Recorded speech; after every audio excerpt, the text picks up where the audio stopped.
Welcome everyone to our panel on the importance of critical minerals. Obviously, critical minerals has been in many policy discussions on many minds. Hey, Chris, in the past couple of months, we heard from the ambassador yesterday that'll probably feature prominently in whatever U.S.-Canada trade agreement is negotiated, hopefully by August.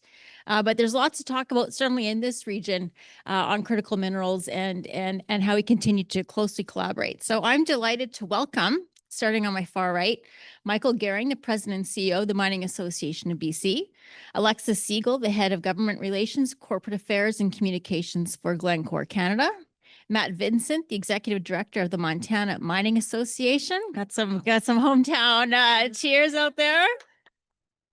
Andy Perucci, Director of Government Affairs for Savage, and Michael Satcher, the Director of Government Affairs for Hecla. So we have a tremendous, great, already a warm crowd here for you guys, for the miners today. So we have some tremendous expertise, some big companies doing big things in our region. So I'm just going to start off with quickly, asking these gentlemen to tell us a little bit about what they do, what their interest is in their own corporation in the Panmure region. So Michael, I'll start with you on the far right. Thank you. Good morning. I'm Michael Gehring, President and CEO of the Mining Association of BC. We work with BC's operating mines and development companies, as well as smelters within British Columbia, to advance good, positive public policy results for our members to support a good, vibrant, and growing mining industry. Thank you, Michael. Alexis? Hello, so my name is Alexis Siegel. I'm pleasure to be here. Glencore is an unknown company, even if it's one of the biggest mining company in the world. We have a DNA of trading, so that's why we are all over the place. In the Pacific region, we do operate closed mines in BC, essentially. We still have in Idaho the biggest cobalt deposit in Blackbird. That was a mine that operated during the Cold War. We have interest in a project in Montana, fresh water. No, still water. No, it's a joke. It's fresh, but it's still water project, Platinum Group project. And we also have the biggest mine in BC, Elk Valley River in metallurgical coal. We'll discuss why metallurgical coal should become a critical mineral, because it is in the US and in Europe, but not yet in Canada. This mine is a huge place, and just to get the size of the place, the bill for rail service every year is $1 billion. So it's the biggest mine in Canada and probably the biggest member of your association. Thanks. Matt, my name's Matt Vincent. I run the Montana Mining Association.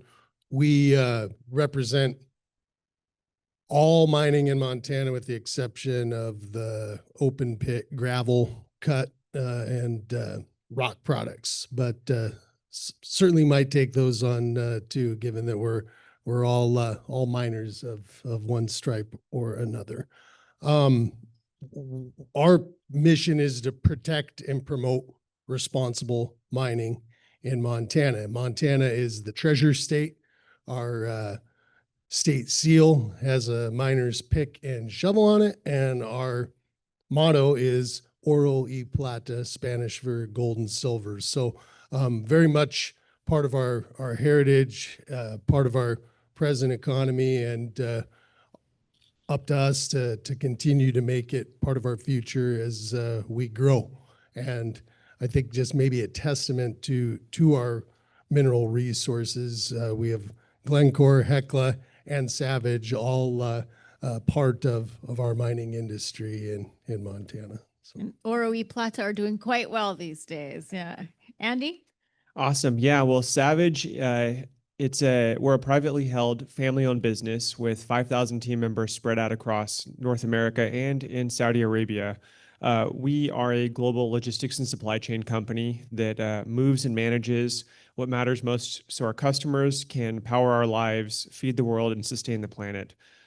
Long story short, we do rail, we do trucking, we have ports, we have an agriculture business, we have an energy trading company, and As was stated, we have operations in Montana, Idaho, Washington, Oregon, British Columbia, Alberta, and throughout the Pinwars region. And we work closely. We started with 3 brothers in a truck hauling coal out of the mines in central Utah. That truck is still in our lobby today, and we're still hauling coal and a whole bunch of other products out of mines and hauling materials to the mines. Last but not least, other Michael.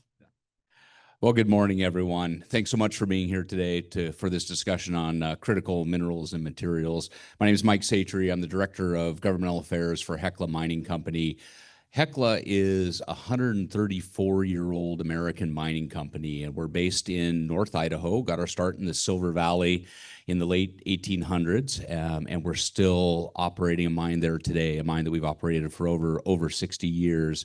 Multiple generations of North Idahoans have worked, for Hecla, and it's really fun to see these, really just life-creating jobs that we provide for families over decades. But we have the mine. Our biggest and best asset is the Greens Creek mine in Southeast Alaska, and that's where I worked for many, many years as a geologist and in the technical services department before I moved into the external affairs world. We have the mine in North Idaho, but we also have 2 mines in Canada. We have a gold mine in Quebec, and then we have the Keno Hill silver mine in the Yukon. With the 2 mines in the United States, we are the largest producer of silver in the U.S., but we also produce the critical mineral zinc, lead, gold, a little bit of copper. With the mine in the Yukon, we are Canada's largest producer of silver and also produce a little bit of zinc and lead as well. So when we look at our operations, and we, in addition to our operations, we have exploration properties in Montana, in Nevada, in Colorado, actually in Eastern Washington. So we're very, very active in the North American space, but the core of our operations is Idaho, Alaska, and Yukon. And so that really mirrors, what Pinwar is trying to do in terms of economic development in a region. And so we're very tuned in to how do we deal with energy challenges, how do we deal with transportation challenges, how do we deal with permitting issues in these regions. And I know this, these are the sort of things that, regardless whether it's, mining or tourism or, retail sector, these are the sort of things that everybody in this room deals with, and we're looking at it from a mining perspective and happy to chat more about this as we go. Am I correct that Keno Hill is the only operating mine in the Yukon right now? It is the only operating mine in the Yukon. Now, I don't want to, give short shrift to all the placer producers, right? In both in Alaska and the Yukon, our placer gold producers are still at the family farm of the north. But in terms of large metal mines, absolutely, Keno Hill is the only operating mine. Well, fantastic. And I'll introduce myself too, Heather Exner-Pro. I'm the Director of Energy, Natural Resources, and Environment at the Macdonald-Laurier Institute, which is a think tank based in Canada, and also a special advisor to the Business Council of Canada. We have quite a few miners on as members there. But we'll get right into it. Maybe I'll go around the same line, and after that we can mix it up. But the elephant in the room is obviously, tariffs and how tariffs have impacted you guys. So I'm curious, with your cross-border, cross-jurisdictional operations or your members' operations, how have tariffs or the threat of tariffs impacted you guys? And we'll start with Michael and go all the way down the line again. Thank you. Let me just start feeling a little spicy this morning with when we talk about critical minerals, and particularly within the context of the Pinwar region, I view it in part as a geopolitical issue and one of national security. I think that's an important driver for why we're here, why this issue is on the agenda. The fact is, as a binational region, our 2 nations, require minerals and metals, critical minerals for our economies, for technology, and for defense industries, national security, and also for decarbonization to move along this long continuum of the energy transition. We are both vulnerable to other nations and their stranglehold on critical minerals, particularly China and Russia. So there is I think a very serious driver or determinant that underscores this discussion and the need for binational cooperation and collaboration. And by that, I mean, I think it's important to point out that under President Trump's first term, Canada and the US initiated the Joint Action Plan on Critical Minerals Collaboration. And that was all about acknowledging that I think the US is dependent on China for 12 or 13 what they refer to as critical materials. And Canada is, to a lesser extent, has that dependence, but Canada has the minerals and metals that the US needs. 50% plus dependence on Canada. So it's really about how do we work together, cooperate, collaborate to reduce that dependence and that stranglehold. And it's not just on extraction. And this is something actually that the former US ambassador after his term highlighted, which is, you can dig all the minerals and metals that you need, but where do you refine and process them? And right now, and speaking for British Columbia's minerals and metals, ours go to Japan, South Korea, and China. And then we buy them back, right? Same with the US. So it's very important that we act on that reality and focus on how do we work together. And I think, in BC, there's a great example of regional cooperation, and that's the BC-based company Teck Resources, Canada's largest base metal company. It has several decades ago invested, $1 billion in Alaska, in the United States' largest critical mineral mine. It's a zinc mine. It's an excellent partnership with the Nana Corporation, an indigenous community. That mine, they mine zinc. It comes down to the Port of Vancouver. It gets shipped by rail to the Trail smelter, and they smelt zinc and lead. Some of the cleanest zinc in the world because it's all done by hydro. And then it's exported into the US, zinc, lead, and specialty metals like germanium, which is integral and essential to night vision goggles and other defense things. So the kind of example par excellence of regional cooperation is there, both regionally and binationally. And tariffs, to get to your question, are a challenge to that. Significant challenge. And, my economic schooling tells me that their tariffs are a tax. Someone has to pay them. And it precludes, trade and it distorts trade and supply chains. And I don't think we're in a position right now to have that. So. Great answer. I just want to put a fine point on this. Alaskan zinc goes to BC. When it goes back into the United States, it has will have a tariff on it, or could have a tariff on it. So yeah, no, it doesn't. Right, it could have a tariff. Yeah. Right now we're fine. Yeah, it's a USMC under product. One more comment, and then I'll pass it along to my colleagues. It's important to note, though, BC has a huge amount of critical minerals and metals right now. We've got 18 projects, critical mineral projects on the docket, 6 precious metal projects, gold and silver, and 3 steelmaking coal projects, one of which is Glencore's Fording River project. That is a lot of opportunity. That's a lot of throughput that can assist U.S. manufacturing, U.S. National defense and security imperatives. So in BC right now, we're very focused on getting it done and getting those minerals and coal and gold to market. for the benefit of our neighbor, the US. Great. Alexis, how has it affected Glencore? Yeah, I hint the fact that Glencore is a bit a schizophrenic company because we have this trading arms and the operating arms. The traders, they like tariff because the world is more complex. And as they believe they're more bright than anybody else, they're going to make better money and biggest bonus. So that's part of the equation. When you listen to those guys, you know, they're not against tariff. And even they're not against unpredictability. That's that part. Our plant managers, and we are big in transformation and midstream business in copper, zinc, and nickel also. They believe totally different. For them, tariff is unpredictable.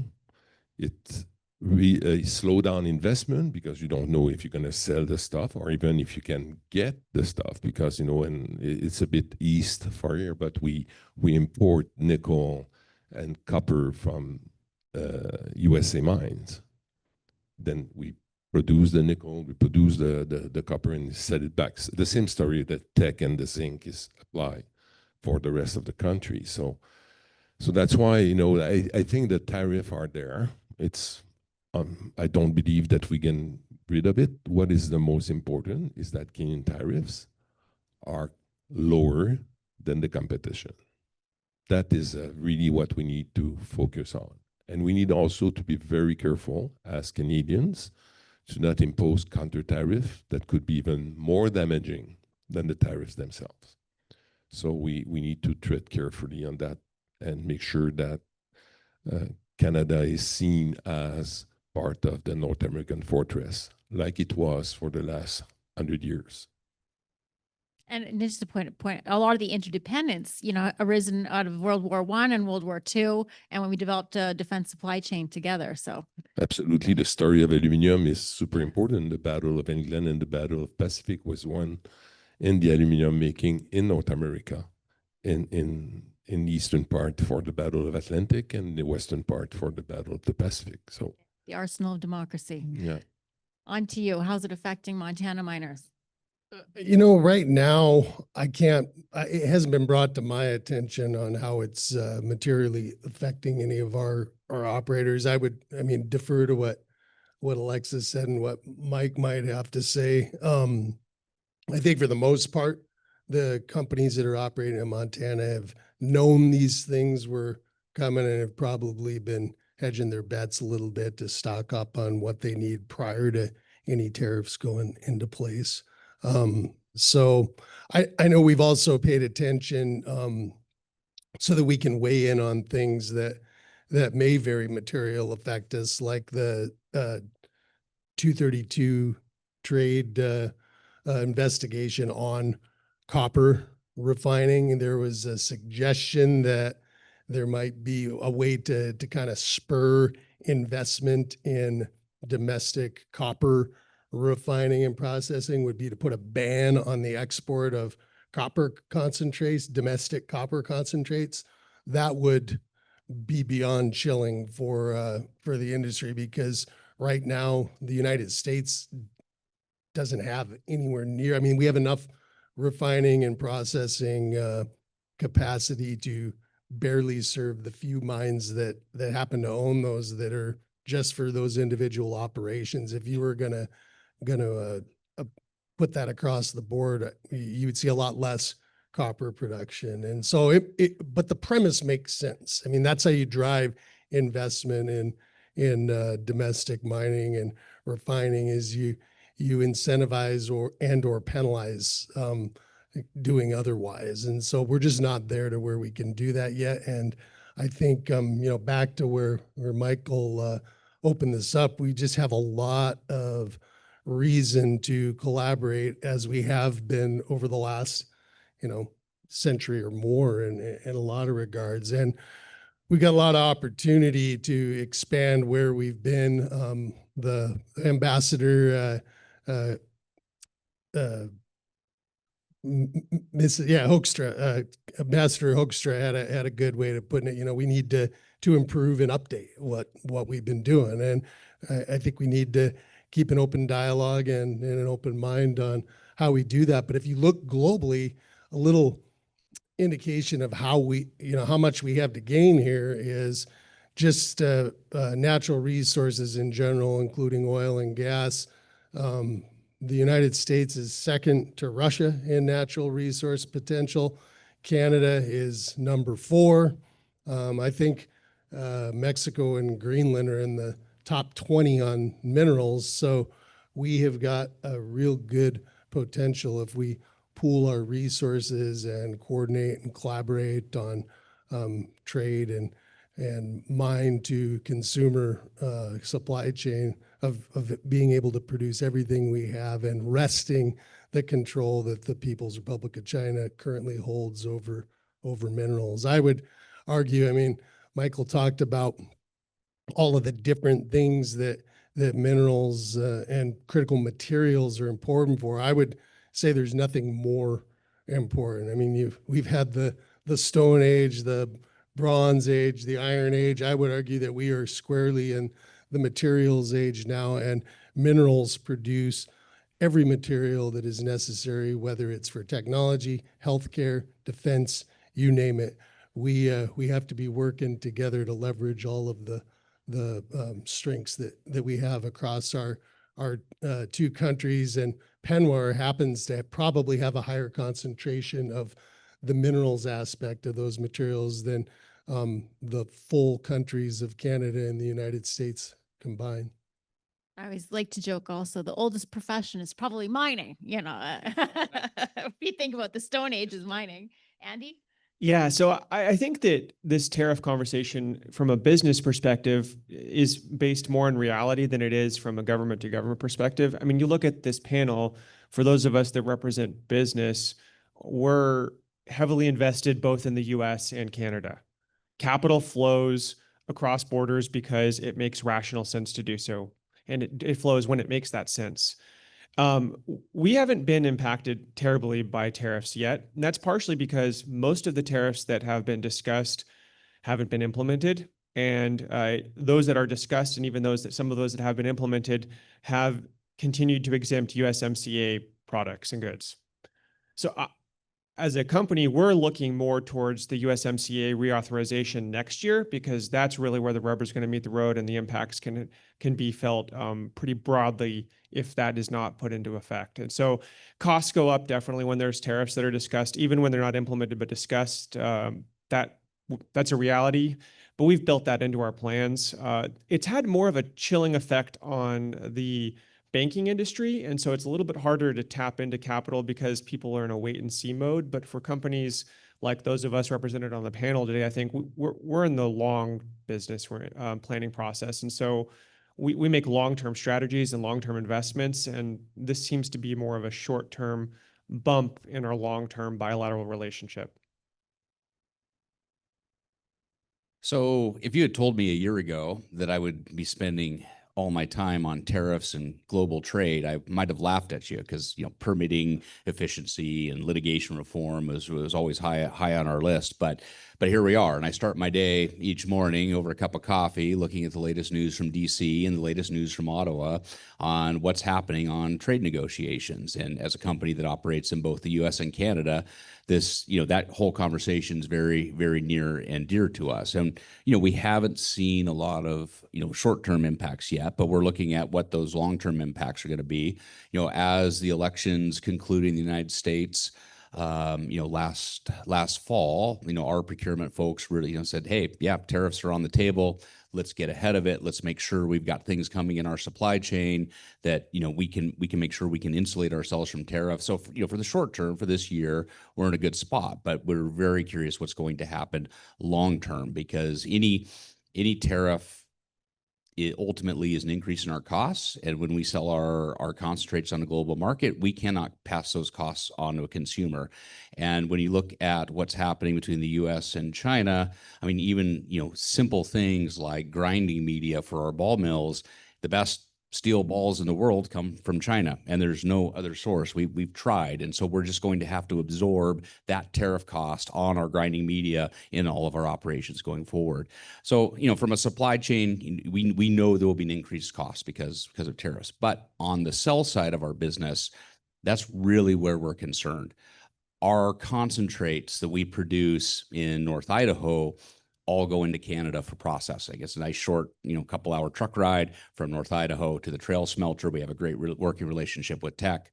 It's not easy to get those concentrates anywhere else. So if lead and zinc concentrates become part of the trade negotiations between the US and Canada, and there's tariffs there, it's going to impact us. It's going to impact Teck. It's going to impact their ability to operate the Teck smelter. And so we have an ongoing conversation with those folks there. When it comes to our Alaska mine, we ship concentrates around the world. We have a deep water port. Some of them go to Vancouver or put on rail, go to the Teck smelter there, but we also go to China, South Korea, and Japan. And we've already seen where we have shipments placed with a trader who was going to place them into China. Tariffs are in place, and now literally we're rerouting a ship in the middle of the North Pacific to a port in South Korea or Japan because they can't bring that into China anymore. And China pays a premium for silver lead concentrates. They're our best customer, but now we can no longer, at least directly place those. We can work around through traders and do that thing, but there's an increased cost. Once again, we have to eat that cost, or or the smelter has to eat that cost on, wherever it's at in the contract negotiation, because we're selling a global commodity. So we're looking very closely at what's happening on the supply chain side, especially as we look at long lead items over the next couple of years as we get into major maintenance events. But then we're also looking at what's happening, literally as we load ships. What's happening in DC? Can we place these concentrates, into the country that we had hoped to do that? So, and we'll get into the processing piece, later on in the conversation, but hopefully that'll insulate us from tariffs in the future. Fantastic. Now we know where Glencore is getting all their margins from these last minute trades. So we talked about the federal and the tariffs, but PANOR is an organization of state and provincial and territorial legislators. And for most mining, that is where, the rubber hits the fan with rubber hits the road. The other thing that is the fan, with permitting and approvals and your logistics. And so, can you explain, to our audience, what are the things that states and provinces and territories could be doing better? And since we're probably going to run out of time, I'll just combine this with, there's been a lot of talk about improving permitting and approvals. How much, to what extent have you actually seen that has improved for you guys? So who wants to start? We'll mix it up this time. Okay, great. All right. So I get this question from reporters a lot right now. We have projects in permitting, throughout the United States. We're trying to move permitting on our operations in the Yukon. And they say there's a lot of noise about, shortening permitting timelines. We're doing permitting reform. And how has that helped you? How are you moving things forward? Nothing's changed yet. That's the problem. There's a lot of talk about efficiencies in the United States. We've had some changes to NEPA, in the reconciliation bill.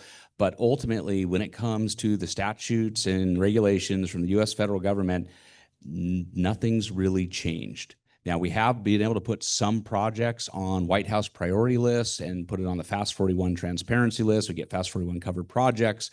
And I think that ensures that the resources that the federal government has are focused on those priority projects. And that's great, but it doesn't move the timeline along any faster. I mean, we're working on a project in Montana that's been in permitting for over 30 years.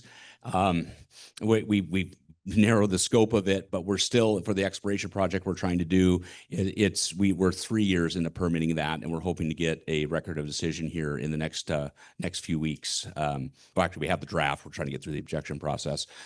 When you look at, say, where we're operating in Alaska, we're in a national monument. We're on national monument lands. We're adjacent to and underneath a wilderness. There's no way you permit that mine today. And when we've had to permit expansions, it takes multiple years to do that. And we're already thinking about, do we have enough space in our tailings facility, with our recently approved expansion, but will that give us enough space long-term? Do we need to start a permitting process now? Because our permitting timelines outlast what's happening on the 2 to 4 year cycle in Washington, D.C. Right? We're going to go through multiple administrations, multiple Congresses, multiple heads of EPA, Forest Service, Corps of Engineers as we do that. So we're hoping for efficiencies in the United States. And litigation reform is such a key piece of that. You can shorten timelines, but you need litigation reform. The Canadian side is a whole, and for us, especially in the Yukon, has been a real eye opener, and really with provinces and territories having primacy for most of the permitting when it comes to mines. You know, when you're in the Yukon and you have, 40 to 50,000 people in this massive territory, and they're the ones responsible for permitting, it's just tough to get the resources to make it go forward. And, and they're working with the First Nations, they're working, the Yukon government's trying to work with the operators to get things going.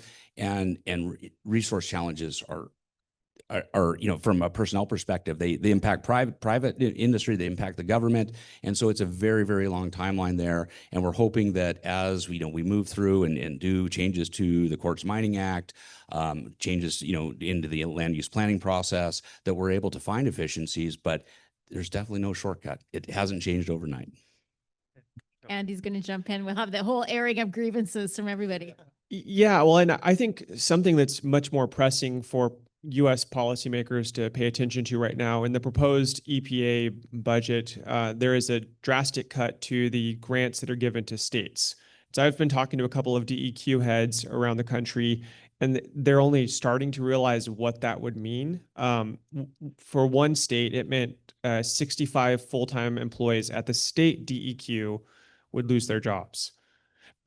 And from an industry perspective, that's terrifying. Obviously, we at times have an adversarial relationship with regulators. It's a back and forth, a tug and a pull, but the regulations exist, and they're not going to stop existing when you stop funding positions. We're not going to have to stop complying with those laws.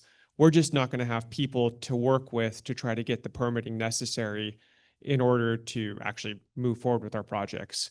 And so I don't, for the policymakers in the room on the U.S. side, talk to your DEQs, see what they're looking at, if they're tracking that, and figure out ways to either advocate against that or look at your budgets to shore it up. We're talking with policymakers at the state and at the federal level on this issue in particular, because air permitting is such a challenge for all of our projects. And not just ours, but our customers. I'll give you an anecdotal example. One of our customers is a major Fortune 100 aerospace and defense company, and they utilize critical minerals to do everything from they're going to be sending the next man and the first woman to the moon to building hypersonic missiles.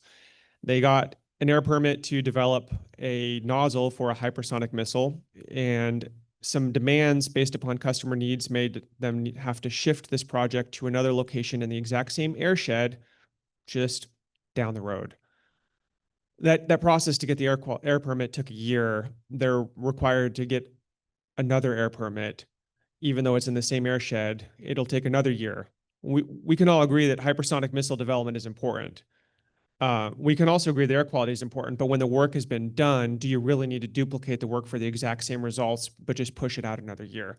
That's the stuff that we're dealing with on industry side that's just maddening.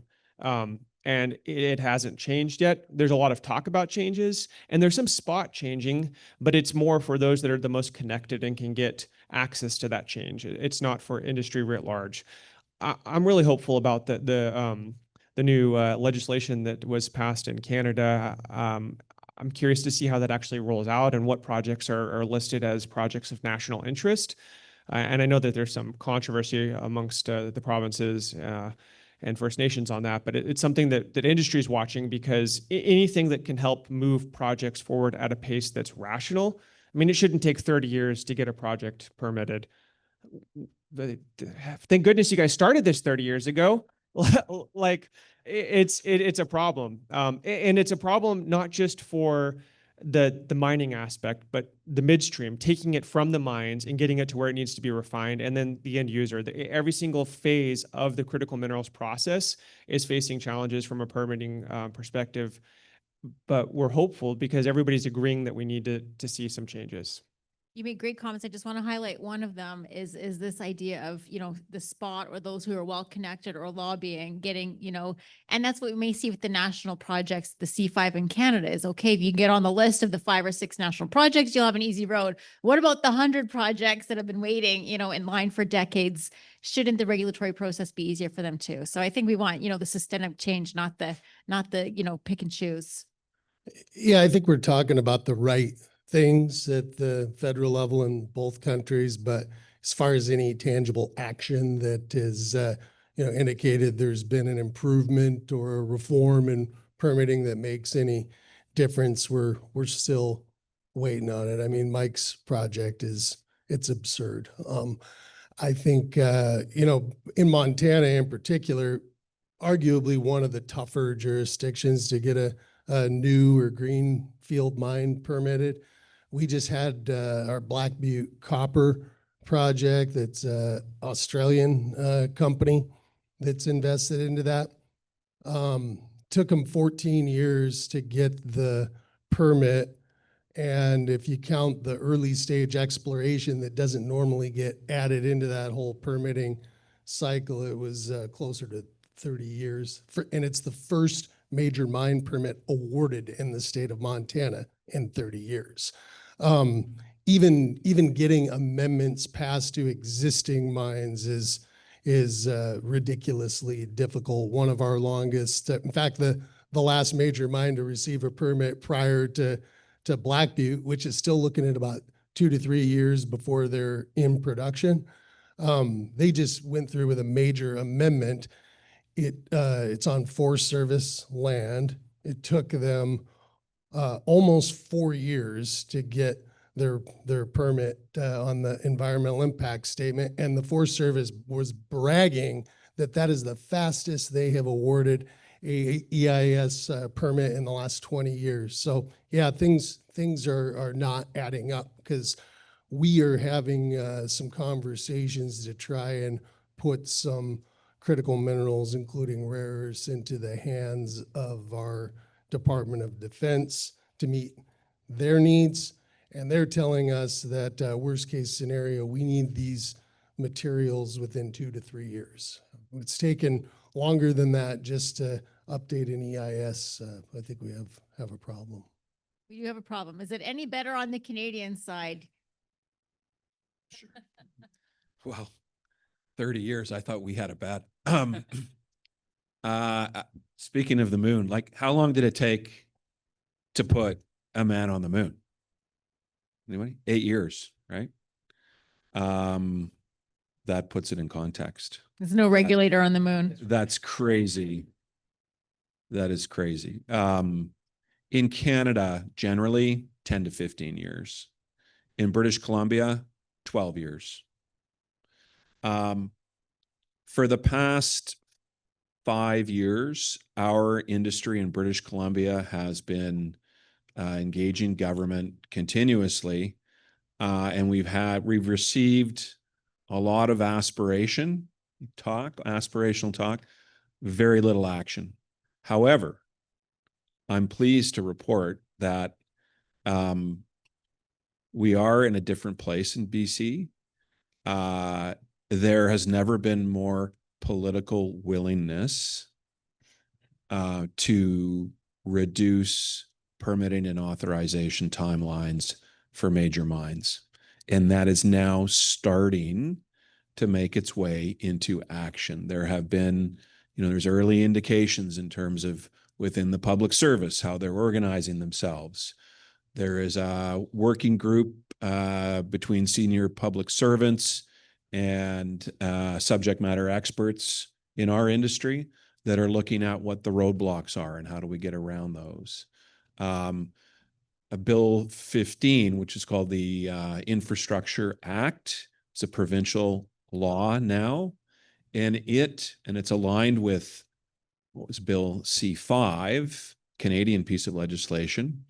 It enables government to designate what they call projects of provincial significance. And that will streamline certain projects. We have said that does not give, to your point, that does not give government a get out of jail free card to not create systemic change in permitting. They understand that. But there are certain projects in BC, say a mining project where you have full support of the First Nation or nations on whose land you are going to site that project, then you can get the designation and go. The most recent mine that was permitted in British Columbia is a Cisco Gold's underground Caribou Gold project. Is brownfield. It's underground. It took 5.5 years for permitting. So it's not a large surface copper gold porphyry deposit. That's a different kettle of fish. But that's, give credit where credit's due, right? The other thing we have going in BC is we do have bipartisan support for that. Both the New Democratic Party, the governing party, and the BC Conservatives want to see mining move ahead. It is literally, it's opportunity under our feet. We have someone from the supply chain here, and I can't speak to other states, but in BC, we've done research. The supply chain that supports 18 operating mines and 2 smelters, on an annual basis, that's $3.7 billion worth of spend on almost 4,000 small, medium, and First Nations businesses in 200 communities. So think about that. How does that look in Alaska? How does that look in Idaho, Montana? There's no other industry that has the value add, perhaps. Maybe there might be a few, but it's up there that has the value add that builds an economy like mining. And royalties for state and And good provincial royalties. territorial budgets. Yeah. Finally, you. Yeah, 30 years for a permit is almost a crime. And who's benefit the crime? Except Chinese. So that's my only comment. Yeah, that's a good one. We were going to get there anyway, so that's good.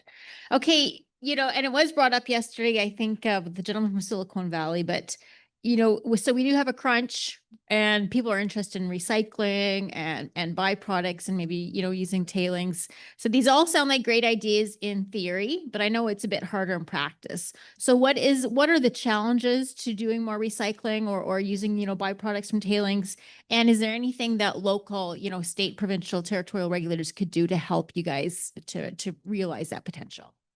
Yeah, I can take that one because right now the Montana Mining Association, we've been involved in trying to establish a program that would take critical minerals out of waste streams of legacy or non-operating mine sites, as well as to focus on different techniques that aren't standard to take more out of the existing operations that we have producing right now. It's important. I think we have to absolutely try and capture as much as we can out of the operations that we have, and trying to capture whatever we can from the past sites that might not have been targeting these critical minerals at the time that they were walked away from. But I would want to emphasize that this is never going to satisfy the amount of materials that we need. Recycling and reprocessing can play a role, and it has to play a role as we move into the future. But if you look at this was a stat that was given to us at our annual meeting last year by the CEO of Ivanhoe Electric. They're a copper exploration and production company, global. If you start from the dawn of time until today, there's been about 700 million metric tons of copper. Just we'll focus on copper. This likely holds true for all of these critical materials we're talking about. In the next 20 years, and this is just focusing on a 3% global GDP, it does not include the additional copper that would be necessary for AI data centers or a full energy transition. So mind you, this is a very, very modest increase in GDP as countries and continents like Africa develop to where we are in the more developed nations right now. In the next 20 years, it will require as much copper than what's been produced up until this point in time. So recycling and reuse is important, but we have got to change the narrative to where mining, which you know, maybe deservedly so 50 years ago, inherited a pretty bad reputation for creating messes and walking away from them. That is not the way we do business today, and we have got to embrace changing that message, because we can recycle, we can reuse, but we have got to be permitting new mines anywhere there is a significant geologic deposit, I would argue. Other comments on the Alexis and then? Go ahead. Glencore, we own plenty of closed mines that we operate very, very carefully and costly. But there's a couple of challenge getting, because we know that there's a lot of value in still minerals, especially in the old mines where the process of refining was less good than today. But if you have a tailings, you know that at the bottom of the tailings that the best stuff is. And more you progress in time, less value you leave in the tailings. So that's an issue. So essentially, ideally, we should start digging by the bottom. Okay. The other issue also is there's plenty of junior company that is promoting all sort of promise to officials and government that we're going to get that tailings and get the extract, you know, the germanium, whatever, you know, sexy material. But the liability is in the hands of the owner of the tailings. And we don't want to see a junior company playing in our tailings, making a mess, and then leave the place, and then the same regulator that was happy to exploit that put the bill to restore the stuff to the company with deep pockets. So that's another issue that we need to really tackle, the liability issue if we want to go that route. But there's still, and I know I agree with you, it's not enough for the demand of the future, but there's value there that are sleeping in the tailings, but we need to put the regulatory process and manage the liability to exploit those things. Great point, Michael. So, you know, when we look at critical minerals, rare earth elements, things like that, there are very few, extremely few mines will ever operate on just rare earths or just some of the smaller, you know, critical minerals. I mean, copper and zinc, that's a different story. So you need traditional mining, gold, silver, lead, zinc, copper to happen to, you know, and then you have the associated minerals that come with it during our processing. You know, the germanium in Teck's Red Dog mine in Alaska is a great example. That germanium would never build a deposit, you know, an economic deposit, but because you're mining a world-class zinc deposit and the germanium's coming out in the smelting and refining side, now you have a source of it. So, you know, we can't forget that the traditional mining industry needs to be able to operate, but we also have to do better at our waste streams. And some of the things that are happening in Montana are great. We're looking at, you know, our tailings in Alaska. We have a very high grade silver, lead, zinc mine there. Our tailings have 9 million tons with probably $3 billion of contained metal in it. If I gave you just a blank sheet of paper with the contained metal for our tailings and you were an exploration geologist, said, yes, I want to buy that. I want to drill that. I want to make that into a mine. That's just our tailings facility. So we need to be able to partner with, you know, our governments and our industries to get the research done on how do we reprocess, how can we find new technologies that will allow us to get these metals out of something that's been processed once. And when you do that, you're also going to minimize your future reclamation, your environmental liability, because you're taking more metal out of that rock. You're making more and more inert as you go forward. And that's, you know, especially when we're operating in very, you know, pristine wilderness monument areas, you know, whether it's in Montana or Alaska, Idaho, you know, we want to make sure that we're minimizing that liability long term. And so recycling is an important piece of the equation, maximizing the value out of all of our, you know, our producing and waste streams that we have at existing mining operations, and then looking with an eye to the future of how do you keep investing exploration and development capital in the United States and Canada to keep the core mining industry going that then is going to produce these minerals, because we don't know what's going to be important in 20 years. 30 years. And if it takes 20 to 30 years per minute mine, you know, we got to start today. So we have to make sure that the industry is healthy and robust, and we're working throughout the region on a mining and a processing side to make that happen. Anyone else? We're good. So, I'll just point out, I was in Germany. It was like a resource tour last year, and they used to mine copper like 1,000 years ago, and they had all the tailings heaps. And if you saw it from the air, you just saw little hills, kind of dotting landscape following the seam. And I said, well, Europe, you're so interested in recycling. Are you going to recycle these heaps? No, they're heritage sites now. So I thought in 1,000 years, the oil sands will like have a museum attached to it or something like that. So we skipped a little bit over this question. Then I'll ask the audience after this one, get to you guys, and you can put it in the app as well.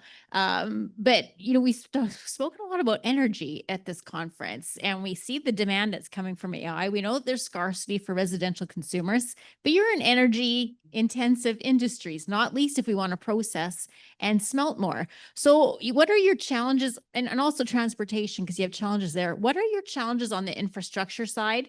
It's not just about the mining, the permitting for the mining, it's getting that product, to the midstream and then to the customer. And what could, state and provincial and territorial legislators do to help you out? Michael, why don't you start since you skipped up the line? Well, in BC, the key consideration for our sector in terms of infrastructure is electrification. We do have, we're blessed with significant clean hydro assets in the province. So all of our mines have been early adopters of clean electricity. That actually enables us to have among the lowest GHG emissions globally for our mines and smelters. But we have a number of mines on the drawing board, and we do need clean electricity, which means we need to build transmission infrastructure. And that is a challenge. And timing is a challenge, and getting new generation built in a timely way is a challenge. Mines are large, capital intensive, risky projects. And, if you're going to go ahead and build your mine and your mill, you need to know that the electrons are going to be there when you flick the switch. So in BC, we're having a kind of a dialogue on that subject right now. The province is undertaking, I think it's a $20 billion infrastructure plan. We have a publicly owned utility in BC. They have assured everybody that everything is under control. Yeah. We'll see. Anyhow, we've been doing a lot of work with the utility, and if we all work together, I think things will get delivered. Right now, the big thing in northwest British Columbia, there's huge mining potential. They're building what they call the North Coast Transmission Line. It's the first step for British Columbia to then twin the Northwest Transmission Line that goes very far up, kind of parallel to Alaska.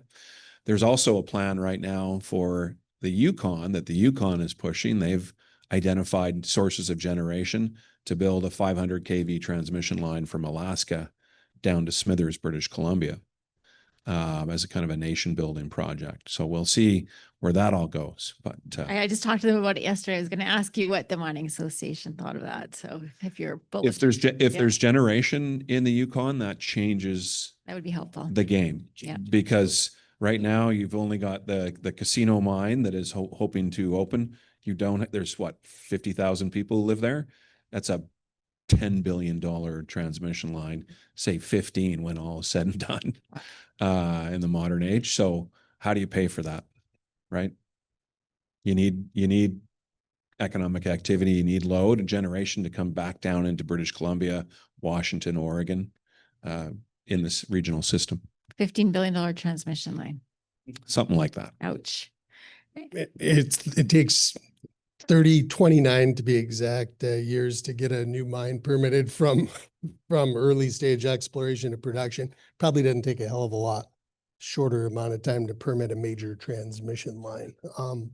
I think hydro generation to feed the trend. Yeah. And it's a top of mind conversation. And this is true for the entire country.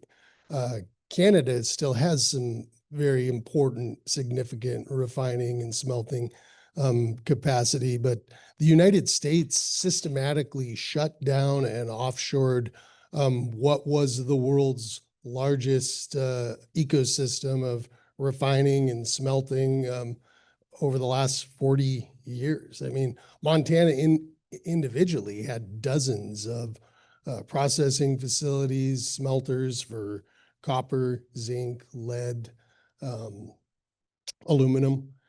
We have one now. We have one platinum group smelter and metallurgy facility, and it's because we happen to have the nation's only platinum group metal mine in Montana. And it's very power intensive. I mean, our top two, well, not top two, but two of the top 5 largest electricity users in our state are that smelter for the platinum group elements. And then there's a processing concentration facility for our copper and molybdenum mine in Butte. And those two both use about 50 megawatts. And so there's some conversations that were within a group born out of the Idaho National Laboratory, which is probably the forefront of nuclear energy development, called the Frontiers Consortium. We're looking at advanced nuclear to be brought into some of these sites. It's reliable power that doesn't have a lot of carbon intensity to it, and it's time we revisit that. But another idea is with the United States stated goal of winning the AI race, the Trump administration has talked about behind the meter development of electricity generation for those data centers. And Montana may have been one of the first states that really jumped out to incentivize that in our state. There's a new tax incentive that allows for data centers to build behind the meter power. Doesn't say what kind of power, because gas power is as good as renewables when you need that electricity. But it's only for, and you get major tax incentives to do that, as long as you're willing to serve that source that you're building it for 80% of the time and agree to put it on the grid if there's an emergency, as these brownouts become more and more possible. Extending that sort of a program to incentivize additional generation that isn't going to have to go through all of those regulatory hurdles for processing and refining, I think would definitely be something to consider. Great point, because we're all focused on AI, but it's competing with you guys. And also, how are you going to build all the data centers and all the AI and all the cable without you guys mining in the first place? So, Yeah, just to piggyback on these are all really great ideas. A couple of ideas for policymakers to consider. One, an issue that underpins everything that we're talking about is workforce. We talk about this a lot at this conference. The AI is going to displace a lot of people from a workforce perspective. We are already facing displacement from our workforce. You need to get these materials from the mines to the refiners. You need to get them to ports and other useful locations. That takes transportation workers. The U.S. is facing an estimated 80 to 115,000 trucker shortage. Canada is facing an estimated 15 to 30,000 trucker shortage. That's a problem, because you can't move these materials if you don't have people to do that. And regardless of what some of the futurists talk about, the automated trucking is not there yet, and it's not going to be there for a while. It's hopeful, and we're looking forward to it. But the type of trucking that you're needing, it's in rough terrain. It's in difficult to access locations.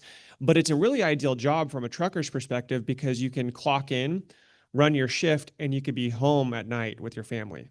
And so these are actually really good trucking jobs. But policymakers can be looking at opportunities to do workforce development for our industry across the entire spectrum of the industry, not just at the mining and exploration side, which is important, but at the midstream phase and downstream as well.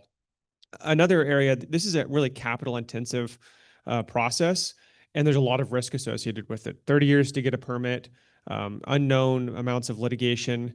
You have to have really deep pockets. And so anything that government can do to help de-risk or reduce that risk for industry will help drive development. And so looking at public-private partnerships, infrastructure banks that'll offer low interest loans, doing bonding where you can provide tax-free bonding opportunities for major projects. Things like that will really help drive capital and bring in more willing partners.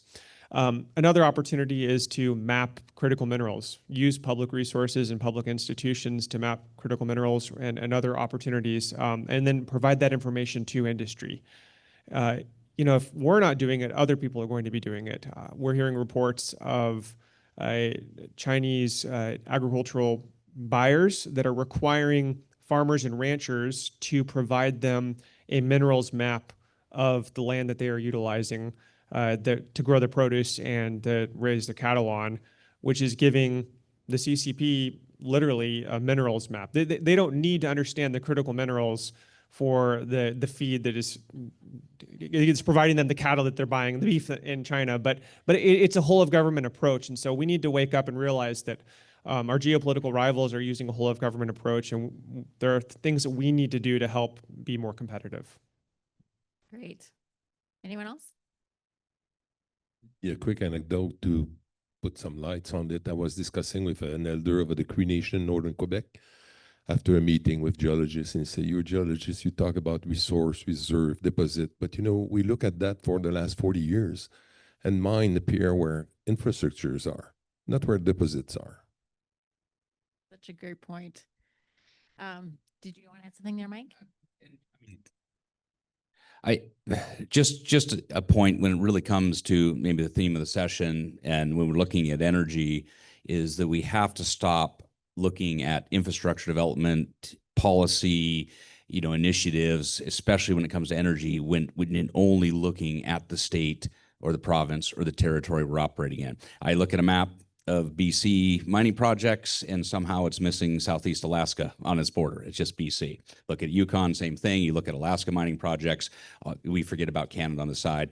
We have to look at it as a region, especially when it comes to energy infrastructure, because we're already seeing, core industries, interstates in our provinces and territories that are competing with each other. In Alaska, we're now mines and cruise ships are going to be competing for the same power source in Southeast Alaska.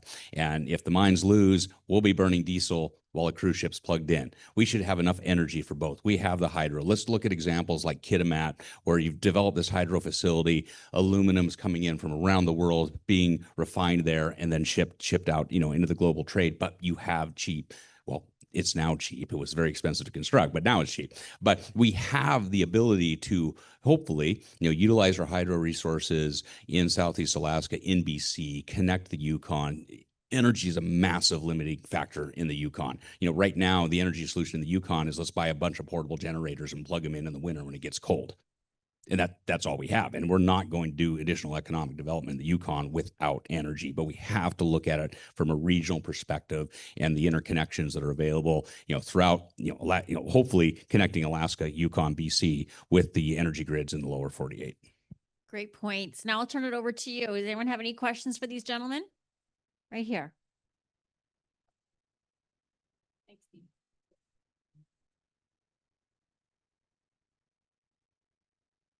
Hi, thank you. My name is Cindy Crane, and I'm the CEO of the Lethbridge Chamber of Commerce. So I am in Southern Alberta, and Alberta didn't get brought up in the conversation. So I'm going to be spicy with my friend over there. I grew up in the Crow's Nest Pass, where all the challenges are happening. My husband actually works for Elk Valley Resources.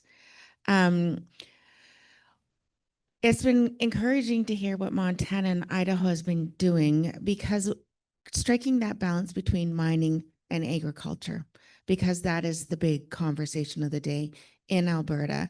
And I would just be interested to hear how you guys have navigated through some of that, because, there's been different jokes about, well, why not just farm more? Well, if you've ever been to the Crow's Nest Pass, getting a combine through those mountains is impossible. But I do know they can coexist. How do we do that better? Alexis, do you have an answer for this? No, with your metallurgical coal? I can talk about, so agriculture is hands off in Montana. Nobody is gonna, agriculture is our top economic sector. And so I don't think there's ever been much of a concern of placing anything over that. What has become more of an issue, and where a lot of, I think, the conflict has been is recreation and tourism. There's, there's folks that want to redefine why Montana is called the treasure state, which very well may be true. It's as, great of a place to hike and fly fish and do whatever you like to do outside as any other place on earth, but that doesn't take away the fact that we still have a lot of mineral resources that could and should be developed. We had a ballot initiative that was led by Trout Unlimited 8 years ago. And it would have, it was to basically say that if you were proposing a mine that required long-term water treatment, you could not get a permit, which basically would have prevented any new mines, large-scale mines, from being able to be opened. And the industry took it very seriously, and we were able to win the war at the ballot box, but we did it on a reality that I think people understood. They were saying, the proponents were saying, that we have a $7 billion outdoor recreation economy that is at risk if we don't pass this this initiative. We looked at it, and it turned out at the time that mining represented a $3.8 billion industry. And our response to that was, we've already achieved the balance where you can have a multi-billion-dollar mining industry alongside a multi-billion-dollar outdoor recreation and tourism economy. So I think it's all about balance. And I think our regulations in the United States and Canada are the best in the world for ensuring that balance. You are not going to permit a mine that is going to unduly impact any other economic or environmental factor. Andy, and then Michael. Yeah, I would also say that the midstream infrastructure benefits the benefits mining also benefits agriculture. We also have an agriculture business. We opened up the first intermodal in Idaho, and we serve both agricultural customers and a whole host of industrial customers and several mining customers as well. And so I would look at this midstream infrastructure investment as something that is a force multiplier for all of your state and provincial economic development efforts, because all industry needs access to markets, and they need to have lower transportation costs, and bringing that transportation closer to where the producers are, and helping it make that more efficient for them to get their goods to market is going to benefit everybody, not just the mining industry. Mining is simply farming underground. We've been watching what's going on in Southwest Alberta. To say it kind of pleased that it's in Alberta and not in BC. We have enough resource challenges in our province, and we're the birthplace of Greenpeace. So there's always something going on. So hopefully everyone will be able to find some balance there in terms of prioritizing that aligns with the values of the local communities. Any last words, gentlemen? Steve wants us to be able to get for lunch here. So with that, I'll thank you very much. This is obviously very insightful. I want to thank Teck, and I want to thank Glencore for sponsoring this session. And obviously, critical minerals, it's important that we peel the layers of the onions and start figuring out what it is that we need to get these projects off the ground, because the success of almost every other sector kind of depends on how well you guys do. So join me in thanking this illustrious panel. Thanks so much.